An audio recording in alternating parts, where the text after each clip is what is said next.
정양숙 담임 목사님께서 귀한 하나님의 말씀을 전해주시겠습니다. 은혜의 시간 되시길 바랍니다. 이사야서 11장 본문 말씀으로 메시아 시대를 대망하는 자가 되자라는 제목을 가지고 함께 말씀을 묵상할 때에 정말 절망적인 이 처지에 있는 인류에게 희망을 주려고 이 땅에 오신 주님의 그 희망, 하나님이 가지신 그 대단한 희망, 그 기쁨이 우리 각 성도님들 중심에 충만히 임하게 되시기를 주님의 이름으로 축원합니다. 정말 이 말씀은 보니까, 오늘 본문을 보니까 메시아를 대망하도록 처음부터 이렇게 말씀하고 계십니다. 이새의 줄기에서 한 싹이 나며 그 뿌리에서 한 가지가 나서 결실할 것이라 라고 말씀합니다. 그리고 또 2절을 보니까 그 위에 여호와의 영, 곧 지혜와 총명의 영이요 모략과 재능의 영이요 지식과 여호와를 경외하는 영이 강림하시리니 라는 아주 우리에게 희망의 메시지를 선포하고 계십니다. 이 말씀하신 이 뿌리에서 한 가지가 난다라는 말씀을 들으니까 어떤 것이 탁 스쳐 지나가나요? 짐작이 탁 되십니까? 여러분, 뿌리만 남았대요. 그러면 뭐가 없지요? 나무 몸통이 없어요. 우리가 쉽게 이걸 생각합니다. 자, 우리가 말씀을 드릴 때도 마찬가지입니다. 어떠한 이게 쭉 말씀해 주시는데요, 나의 현 상태가 지금 몸통이 없으면 그 약속의 말씀은 잘 안 들려집니다. 결실할 것이요, 지금 몸통이 없다라는 이거에 딱 걸려버리면 결실할 것이요 라는 약속의 말씀을 듣는다 해도 이 새의 뿌리만 남았다라는 말씀이 더 크게 느껴지고 들려질 경우가 참으로 많습니다. 왜냐하면 나무 몸통이 없는 것은 우리 눈에 쉽게 띄는 것이에요. 자, 우리 눈에 쉽게 띄고 느껴지는 감정들이 많습니다. 아무것도 남은 것 같지 않는 우리의 모습이거나 신앙 상태이거나 아니면 너무나 고통 중에 있는 어려운 삶일 때에 자존심이 상한 감정이 더 크게 지금 집요하게 나를 자리 잡고 있기 때문에, 그것이 더 크게 나에게 느껴지기 때문에 하나님의 희망의 소식을 아무리 들어도 결실할 것이라 라고 말씀하셔도 그 말씀을 믿거나 기대하는 마음이 훨씬 더 적어져 버립니다. 지금 내 상태가 맞다. 나는 뿌리밖에 남지 않고 위에 다 달려버린 것, 온통 희망이 없는 것밖에 없는 상태 속에서 있지요. 물론 모두가 그렇지 않습니다. 여기 말씀 보면 남은 자가 있다고 했습니다. 그 중에서도 이러한 상태일지라도 그 남은 자들은 회개와 통회와 자복함이 일어납니다. 하나님을 찾는 기도가 일어납니다. 그렇기 때문에 지금 말씀합니다. 이새의 뿌리에서 한 가지가 난다고. 사랑하는 여러분, 물론 예수 그리스도를 말씀하고 계시는 것입니다. 그러나 지금 이 땅에서 예수 그리스도의 사역을 누가 이제 대신해야 합니까? 우리입니다. 우리에게 바로 그 믿음이 필요하다는 것이죠. 이사야 선지자를 통해서 말한 이새는 누구입니까? 말한 이새가 누구죠? 이새가 누구입니까? 다윗 왕의 아버지 아닙니까? 자, 그럼 이새는 다윗 왕의 아버지는 원래 무엇을 하던 사람이었습니까? 시골에서 양치는 사람이었잖아요. 목동. 자, 다윗도 마찬가지였습니다. 아버지가 그러하니 그때는 아들도 그랬습니다. 자, 시골에서 그냥 양치게 하는 목동들의 삶이었습니다. 그런 가문이었습니다. 제 처음에는. 자, 우리가 어떤 사람인가를 여기다 집어넣고 설교를 들으시기를 바랍니다. 다윗 왕도 아버지와 같이 양치는 사람이었고, 이러한 이 가문, 이러한 사람을 택하셔서 왕가의 가문으로 하나님은 풍성하게 축복해 주셨습니다. 사랑하는 여러분, 여러분을 택한 이유가 바로 하나님께서는 왕가의 가문으로 이 땅에서도 하나님 나라를 통치할 사람으로, 같이 누릴 사람으로 택하셨다는 사실입니다. 우리가 받은 구원이 바로 그와 같은 왕권입니다. 믿으시면 아멘 하시기 바랍니다. 그러나 이사야서 10장을 보시면 하나님 앞에 공의와 자비를 대변해야 하는 대리자로서의 막중한 구속 사명이 주어진 이스라엘 백성임에도 불구하고, 그런 우리임에도 불구하고 축복을 받은 다음에는 오직 자신들의 탐욕과 이기적 만족을 위해서 수단과 방법을 점점 가르지 아니하면서 아예 나중에는 스스로 절대 권력자인 것처럼 교만에 빠져가는 저들의 모습을 이제 이사야를 통해서 보여줍니다. 그리고 선포하게 합니다. 심판할 것이라고. 내가 너희들 이러한 모습을 분명히 심판할 것이라고 예언케 하셨습니다. 그런데도 깨닫지 못했던 그들은 결국은 아수르의 침공이 올 때에 지금 자기들의 그 유익과 이익과 자기 자신의 그냥 드러냄을 출중하게 생각하고 살아가는 저들, 우상 숭배가 출중하며 모든 원하는 복이 있다면 그 복을 향하여 가는 저들에게는 지금 아수르가 침공해와도 이길 힘이 없습니다. 그러니 죽임을 당하거나 포로로 끌려가서 먼지처럼 밟히는 신세가 되어버렸습니다. 마치 잘라진 보기 흉한 나무 토막처럼 되어버렸습니다. 바로 지금 그것을 말씀합니다. 이새의 뿌리라는 것은 다 잘린 거기에 이새가 뿌리에서 새싹이 나온다라는 말씀이에요. 사랑하는 여러분, 이러한 징별 속에서도 남은 자들이 회개 운동이 일어남으로써 다시 평화의 나라로 내가 너희들을 회복시킬 것이다. 그 작은 자들의 믿음을 통하여서 또 하나님은 그들을 불쌍히 여기시고 그들의 기도를 들으시고 회개하는 마음을 들으셔서 다시 회복해 하시겠다는 이 지금 예언을 이사야 선지자를 통하여서 이스라엘 백성들이 듣고 있는 내용이 오늘 본문 말씀입니다. 사랑하는 여러분, 우리에게는 두 가지의 신앙의 모습이 있는 것 같습니다. 하나는 인본주의 신앙과 하나는 신본주의 신앙인 것 같습니다. 만약에 우리가 인본주의 신앙이라면 하나님의 은혜는 anytime 저버리기가 쉽습니다. 인본주의. 즉 하나님을 쉽게 버리는 모습을 쉽게 보이게 됩니다. 내 자신 스스로이겠어. 왜냐하면 힘들고 어려워지면, 시험이 올 때면, 문제가 올 때면 하나님의 그 목적이 있음을 알아야 하는데, 인본주의 신앙은 하나님의 목적을 찾지 않습니다. 어떻게 하면 이 문제를 해결할까? 나의 지혜와 기도는 하지만 내가 원하는 쪽으로 달려가게 된다는 것이지요. 그런데 여러분, 신본주의를 꼭 주장하십시오. 주님만을 바라보는 신앙을 여러분들이 회복하는 여러분 되시길 바랍니다. 그런 심정이 되기를 바랍니다. 왜냐하면 시험이 오는 가운데 그런 사람은 하나님의 목적이 있음을 그 속에서 찾으려고 합니다. 분명히 찾게 되고 놀라운 은혜를 체험하게 되어 있습니다. 놀라운 평화가 임하게 되어 있습니다. 놀라운 기도 응답, 당장 내가 원하는 거 이루지 않았지만 산 소망을 갖게 됩니다. 이것이 바로 이새의 뿌리와 같이 그리스도가 우리에게 보여주신 그 사명이요, 목적이요, 모든 모습들입니다. 생애입니다.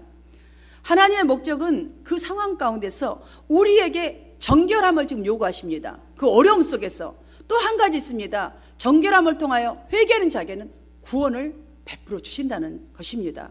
사랑하는 여러분, 살아가면서 또한 신앙생활 하면서 몸통이 잘려진 큰 나무와 같은 절망의 때가 있습니다. 모두에게. 그러나 오늘 이사야를 통해서 하나님은 우리가 미처 그때 생각지 못할 때에, 보지 못한 그때에 이새의 뿌리에서 난 한 싹으로 지금 확실하게 우리에게 엄청난 소망이 있다는 사실을 지금 알려주고 있습니다. 이 한 싹은 누구입니까? 한 싹은 예수 그리스도입니다. 여러분, 예수님의 탄생 소식을 지금 말하고 있습니다. 지금 대강절입니다. 대강절이 무엇이냐면 우리가 예수님 오심을 기쁨으로 기다리는데 그냥 좋아하면서 기다리는 정도가 아니라 우리가 좀 준비된 자로서 기다리라는 거예요. 오셨을 때 알아볼 수 있도록.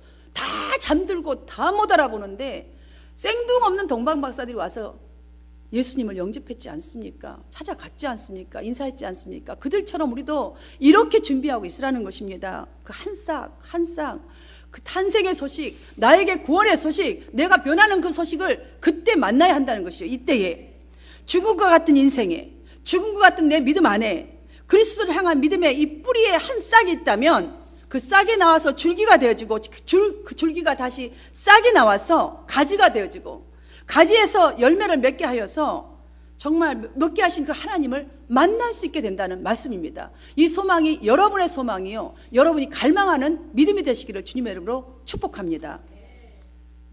예전에 이스라엘 백성들이 예언의 이 말씀을 들으면서 자신들의 그 남은 백성들은 지나온 그 날들 속에서 잘려나간 부분들이 무엇인지 돌아보면서 회개 운동이 일어났듯이 남은 자들이 지금 회개 운동이 일어났습니다. 남은 자들 때문에 지금 회복의 이 소망의 소식을 지금 선포하고 있는 것이에요. 정말 그들은 잘려있는 부분이 무엇인가를 돌아본 것입니다. 그리고 회개했습니다.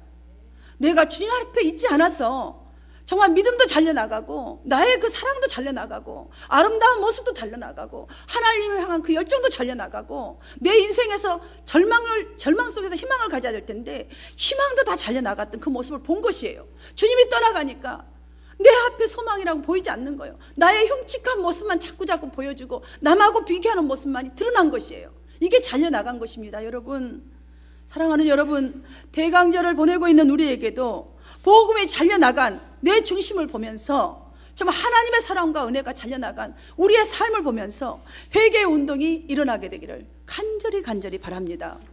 우리가 예수님 탄생을 기뻐하는 정도로 크리스마스 캐롤송 기쁘다 구주 오셨네, 고요한 밤, 거룩한 밤.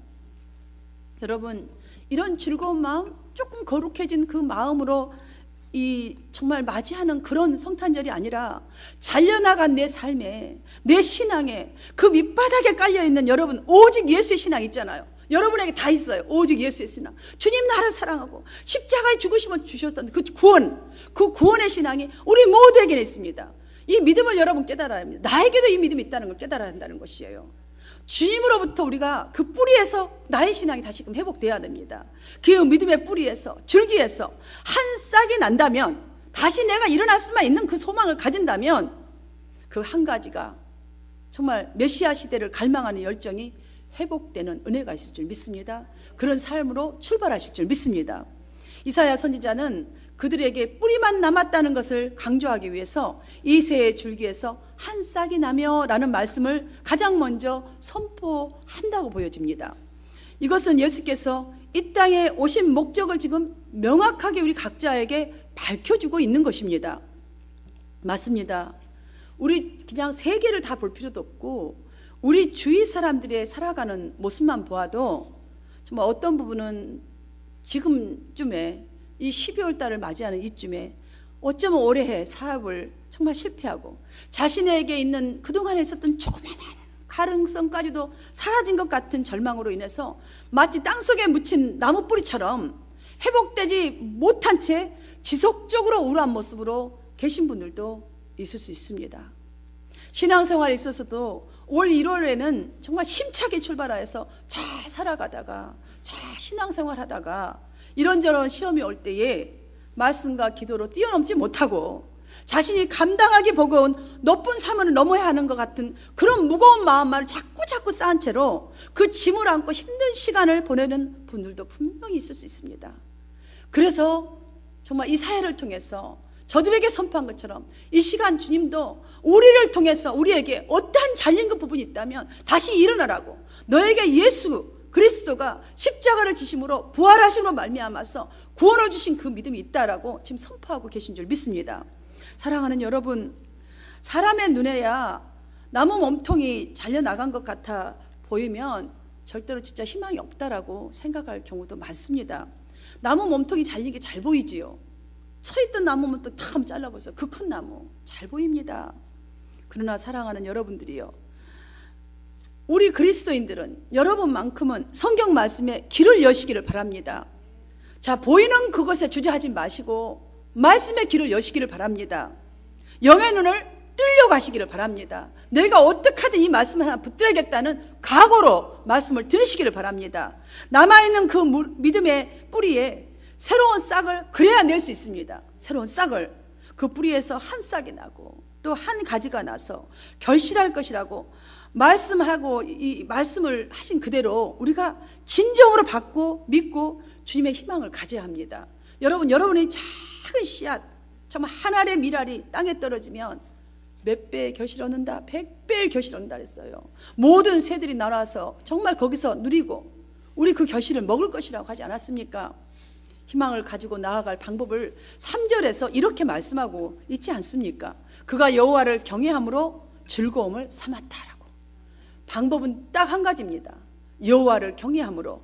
진정으로 이 고통과 모든 것, 희망을 잃어버린 것 같아도 여호와를 경외함으로 즐거움을 삼았다라고. 여기서 말한 그는 누구입니까? 그렇다면 그는 누구입니까? 예수 그리스도입니다. 예수님이십니다. 예수님이 어떻게 다른 무엇으로 즐거움을 삼을 수 있는 단 한 가지가 있었습니까? 이 땅에 하나님이 오셨습니다. 그럼에도 불구하고 누구도 하나님이라고 인정한 단 한 명도 없었습니다. 그거라면 대변되지 않습니까? 모든 고통이. 그런데도 불구하고 여호와를 경외함으로 즐거움을 삼는다. 여러분, 즐거움을 삼는다의 이 원문의 의미는 숨을 쉬다예요. 숨을 쉬다. 정말 우리가 인생 속에 살아가면 말 한마디를 통해 숨이 컥컥 막힐 때도 많습니다. 심장을 쿡쿡 찌를 때도 많습니다. 그냥 넘어져 버릴 때도 많습니다. 바로 예수 그리스도의 전생애가 성부에 대한 경외하는 자세가 호흡처럼 일관되게 경건한 자세였다는 것이에요. 주님 때문에, 주님을 경외함 때문에, 신뢰함 때문에, 믿음 때문에 그 순종함이 컨티뉴얼리, 우리가 호흡하지 않으면 죽지 않습니까? 근데 호흡하듯이 지속적으로 정말 주님으로 인하여서 그분 때문에 내가 살 수 있다는 희망, 모든 것 될 수 있다는 희망, 할 수 있다는 것, 그래서 능력이 나타났다는 말씀입니다. 지금 이 본문에서는 다윗의 아버지인 이새를 줄기와 뿌리로 했습니다. 자, 그들에게는 믿음의 택함 때문에 줄기와 뿌리, 그 믿음의 뿌리가 있다는 것이에요. 지금 다 밑둥이 달라진 것 같지만 나라가 이 정도 됐으니 얼마나 지금 황폐해졌습니까? 그러나 그 믿음의 뿌리가 있다는 거예요. 그리고 그리스도를 한 싹, 한 가지, 이 한 가지로 표현한 이 영적인 의미가 바로 여기에 있습니다. 여러분, 몸통이 잘라졌다란 예전의 삶보다 참으로 보잘것없는 상태로 전락해버렸다는 거예요. 지금 저들의 상황이 그렇다는 것이에요. 선민으로 축복받았던 저들이었지만 지금 몸통이 잘라져 버린 것 같은 그런 지금 상태였다. 누가 보아도, 내 자신이 보아도, 남이 보아도 오늘날 우리의 신앙이 이럴 수 있습니다. 그러나 지금도 하나님은 우리가 예수처럼 하나님을 나의 호흡처럼 의지하고 순종하면 그 믿음의 밑둥에서 한 싹, 한 가지인 메시아를 탄생할 수 있도록, 다시 복음이 복음되겠도록 회복하는 놀라운 은혜로 역사하시겠다는 약속의 말씀을 이렇게 기록한 것입니다. 이게 바로 우리에게 주신 영적 메시지입니다. 사랑하는 여러분, 다윗의 가문을 다시 일으키신 주님, 우리의 가문을, 우리의 교회들을, 정말 이 땅을 다시 일으키실 하나님의 놀라운 계획이 바로 한 싹, 한 가지로 오실 그리스도를 회복하려는 이 신앙의 자세인 것을 믿고 그런 신앙을 추구하시기를 축원합니다.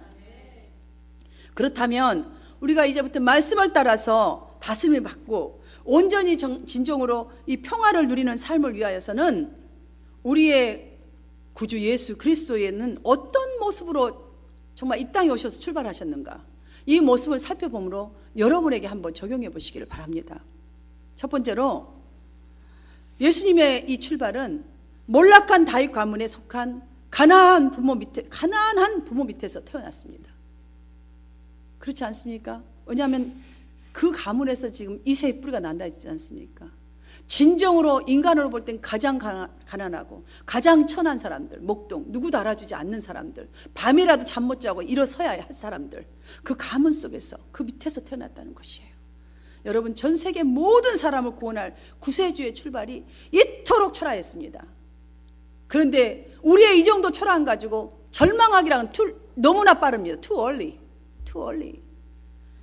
그러나 하나님은 이 비천한 출발 속에서 하나님의 놀라우신 계획과 목적이 있었다는 사실이에요. 누구도 보여지지 아니하고 감춰진 그 뿌리 속에서 한 싹이 올라온다잖아요. 하나님의 놀라운 구원의 소식이 그 속에 있다는 것이에요.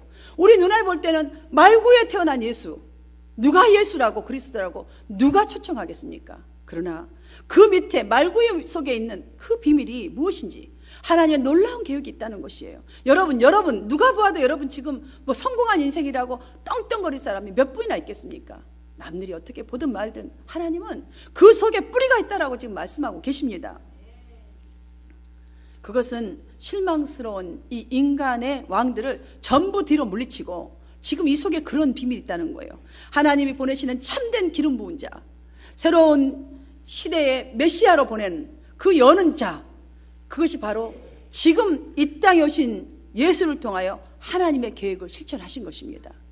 말씀하신 예수님도 이렇게 말씀하셨지 않습니까? 겨자씨 비유처럼 잘 보이지 않는 뿌리에서 이 초라한 지금 한 싹이 나와서 마침내 큰 나무가 되듯이 인류를 구원하는 하나님의 권능과 사랑을 보도록 하여서 모든 그리스도인들이 큰 희망을 가지고 진정으로 내가 이 정도가 아니라 참 제자로 세워가시기를 원하는 하나님 목적이 있음을, 그래서 여러분을 이 시간에 불러서 여러분에게 믿음을 주셨다고 다시 확신시키신 것을 믿고 나아가시기를 바랍니다.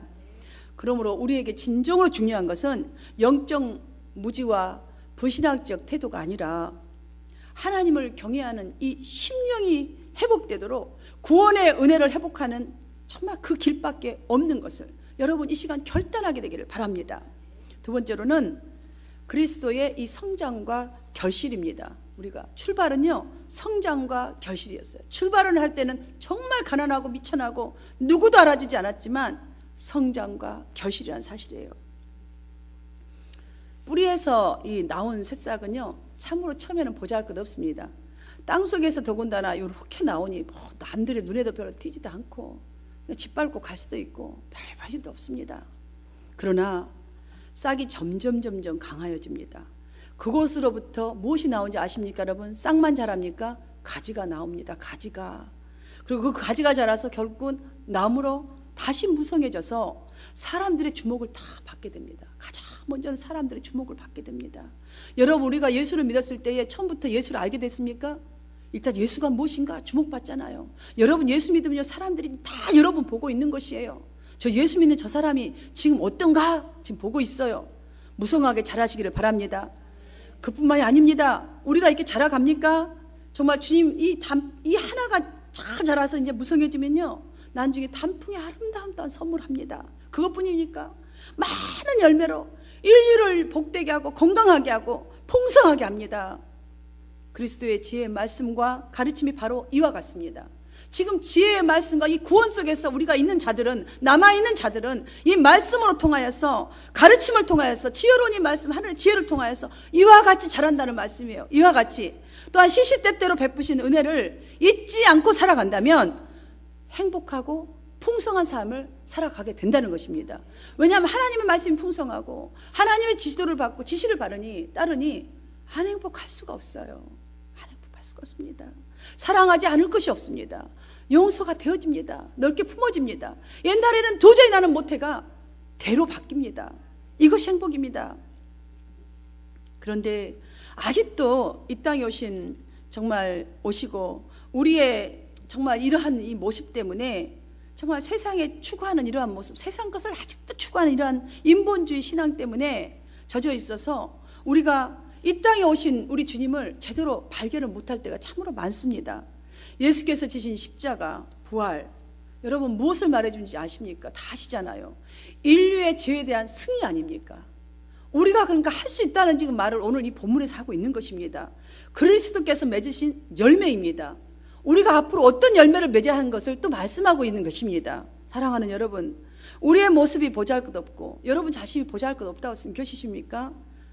조금만 더워도 말라버릴 것 같고 조금만 힘들어도 내 신앙이 그냥 주저앉아버릴 것 같은 새싹과 불과하는 그 신앙과 같다고 여기고 있다 할지라도 지금 내 믿음이 왜 이 정도밖에 안 되지? 라고 여러분 그렇게 여겨진다 할지라도 꼭 잊지 말아야 할 것이 있습니다. 우리 주님께서 오셔서 목숨을 버려서 살려내신 그 뿌리에서 나온 생명의 새싹이 바로 저와 여러분이란 사실입니다. 구원 받았지 않습니까? 우리가 이 정도로 귀한 존재입니다. 구원 받았으면 그 새싹 우리 또 갖고 있습니다. 그러므로 영원한 승리의 열매 되신 이 그리스도로 말미암아서 우리가 정말 우리와 함께 하신 성령의 능력으로 모든 기적은 다시 일어날 것이라는 이 믿음으로 새 시대를 대망하시기를 바랍니다. 이번 성탄절을 그렇게 기대하시고 준비하는 여러분 되시기를 바랍니다. 세 번째로는 그리스도의 능력은 성령의 강림으로 발휘하기 시작했습니다. 처음부터 바로 발휘한 게 아니에요. 성령의 강림으로 말미암아 발휘하기 시작했습니다. 여러분 예수님께서 이렇게 말씀하셨지 않습니까? 오직 성령이 너희에게 임하시면 너희가 권능을 받고 예루살렘과 온 유대와 사마리아와 땅 끝까지 이르러 내 증인이 되리라 하시니라. 뭐가 임하면? 성령이 너희에게 임하면 딱 그거예요. 그러면 무조건 증인된다는 거예요. 온 천지에 가서 증인될 수 있는 삶을 살 수 있다고 했습니다. 자, 오늘도 바로 본문에서 이 말씀을 하십니다. 이사야 선지자가 예언한 대로 예수 그리스도 위에 여호와의 영이 1절에 보십시오. 강림하셨다 했지 않습니까? 여호와의 영이 지혜도 강림하고 다. 자, 그래서 예수 그리스도가 어떻게 사역하셨다는 말씀입니까? 우리 신약 시대에서 다 보았지 않습니까? 예수 그리스도께서 정말 예수 그리스도께 임한 성령으로 말미암아서 모든 것을 즐거움으로 삼았어요. 어려움 아니라 핍박 아니라 무엇이라도 가장 먼저는 즐거움으로 삼았다고 했습니다. 인간의 눈에 보이고 귀에 들리는 대로 주님은 심판하지 아니하였다고 했습니다. 우리는 우리 눈에 보이고 우리 눈에 느껴지고 우리 가슴에 느껴진 대로 심판하고 정죄하고 다 합니다. 주님은 그렇지 않았습니다. 정의와 성실로 자기 백성들을 다스렸다요. 이렇게 미운 짓 하는 나를 심판해버리지 아니하시고 정의와 성실로 당신의 사랑과 정말 신실하심으로 우리 백성들을 이렇게 만져주시고 다스려주시고 다시 깎아가신다는 것이요. 여러분, 여기 성경에서 이렇게 말합니다. 그분의 은혜로 말미암아 복음 안에 있는 자들은 이리와 어린 양이 함께 살고 표범이 어린 염소와 함께 눕고 먹고 서로 돌본다고 했습니다. 이게 이해가 되십니까? 서로 잡아먹어버려야지. 약한 동물은 강한 동물이 잡혀 먹어야지 맞는데 지금요, 이 복음이 이런 정도의 역할을 한다는 거예요. 이런 정도의 성령께서 정말 그리스도께 강림한 성령은요, 예수 그리스도에게서 부여된 이 모든 임무를 정말 서로 용서하지 못하는 것, 용납하지 못하는 것까지도 다 용납하시고 돌보시고 함께 먹으시고 함께 누우시고 함께 해주시고 임무를 끝마칠 때 그날까지 변함없이 항상 성령은 주님과 함께 하셨다라는 것을 왜 지금 말씀하고 있는 것일까요? 그리스도가 인류 최고의 선생이요, 병 고치는 의사시요, 구세주시요, 영적 왕국의 통치자로서의 사명을 감당할 수 있었던 것은 여호와의 영이 임했기 때문이라고. 여러분들이 여호와의 영이 다시 임하고 회복되어지면 이렇게 할 수 있다라는 말씀입니다. 바로 우리의 사역이라는 말씀이지요. 제가 어떤 예화를 하나 여러분에게 재미난 예화를 얘기해 드리겠습니다. 동물의 왕국 이야기입니다. 날이 갈수록 동물들이 먹을 것이 이제 적어집니다. 여러분, 사냥도 많이 하고 이제 정말 그렇잖아요. 가끔씩 여러분들 텔레비 보면 그 희귀한 것이 점점 없어졌는데 자연을 많이 보호하다 보니까 몇 마리 늘었다라는 뉴스가 나올 때도 있지 않습니까? 먹을 것도 점점 없어져서 피폐해지고 생명의 위험 또한 그냥 노출이 되어서 불안을 느끼던 동물들이 어느 날 어떻게 하면 우리가 평화를 정말 누리며 평화로운 숲속을 만들 수 있을까? 이제 함께 다 동물들이 모여서 회의를 시작했습니다. 가장 먼저 코뿔소가 말을 합니다. 안건을 내밉니다. 전투에서 이빨을 사용하는 것은 야만적이니까 이빨 사용은 동물 전체의 의견 일치로 엄격히 금지합니다. 그 대신에 방어용 뿔은 조심스럽게 사용해도 되지 않을까요? 라고 안건을 냅니다. 이 안건에 이 수사슴은 찬성을 합니다. 그런데 호랑이와 이 사자는 다른 의견을 또 가지고 있습니다. 그러니까 다른 의견을 딱 말하는 거예요. 그것은 왜냐하면 자기들의 그 이빨이 방어용 무기이고 호랑이가 확 물어뜯으니까요. 또 발톱이 공격력이기 때문에 자기들은 노하고 안건을 탁 내미는 거예요. 그러면 우리 죽는데 왜 그걸 못 사용하냐? 뿔만 사용하면 어떻게 하냐? 물고 발로도 긁고 뿔로도 박아야지, 이 소리예요. 지금 그렇게 말하는 거예요. 그러자 마지막으로 곰이 저는 뿔이나 이빨이나 발톱 모든 것이 공격을 위한 무기가 될 수 있다고 생각합니다. 참 말은 뷰티풀합니다. 지금 그러므로 우리가 진정으로 평화를 원한다면 이 모든 것을 제거해야지 우리가 이 숲속이 평안해질 수 있겠습니다. 그래야지 우리끼리도 안 싸우고 서로 잡아먹는 것도 덜하고, 사람만 우리를 잡아먹는 것이 아니라 우리끼리도 서로 잡아먹어서 아주 피폐해집니다 라고 했습니다. 그러자 모든 동물들이 일어나 버립니다. 자신들이 가지고 있던 제1 무기들이 각자가 있지 않습니까? 그러니까 그걸 버릴 수가 없다는 거예요. 그것도 안 됩니다, 반대를 합니다. 그래서 전부 다 곰의 의견에 반대를 표시했고 결국 회의는 어떻게 됐게요? 무산되고 각자 갈 길을 가버렸답니다. 그래서 지금도 이 숲속은 서로 잡아먹고 잡히는 그 전쟁이 지속적으로 시작되고 있다고 합니다.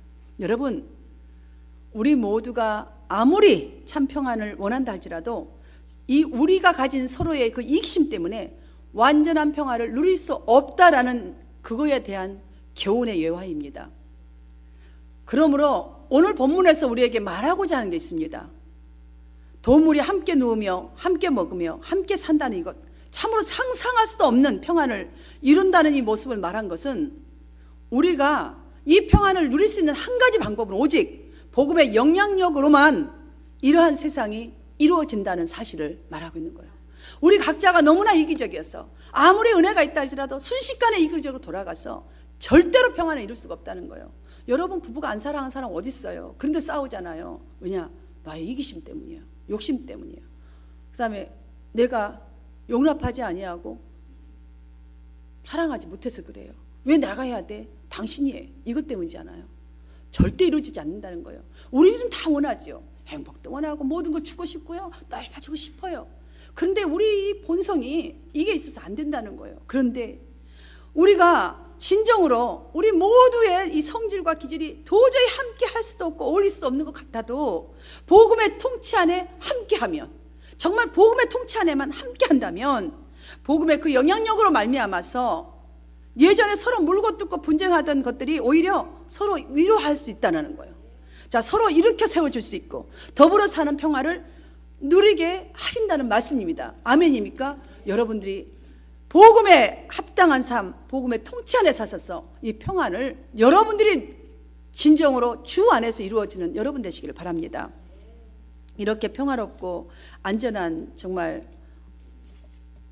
우리가 이런 삶을 추구하고 만들어가기 위해서는 가장 먼저는 필요한 게 있습니다. 성령 충만을 받도록 쉬지 말고 기도하는 일입니다.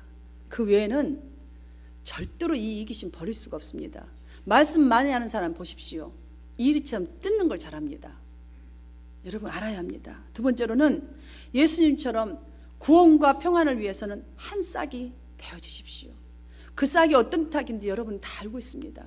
십자가의 죽음과 죽어져야 그 다음에 그 한 싹의 영향의 부활이 일어나게 되어 있습니다. 사랑하는 여러분, 이제부터 메시아 시대를 진정으로 대망하면서 지난날 먼저 이 땅을 순례한 성도들 같이 아멘 주 예수여 오시옵소서 정말 사모하는 마음으로 여러분 그날을 준비하는 성도님들이 다 되시기를 주님의 이름으로 축원합니다.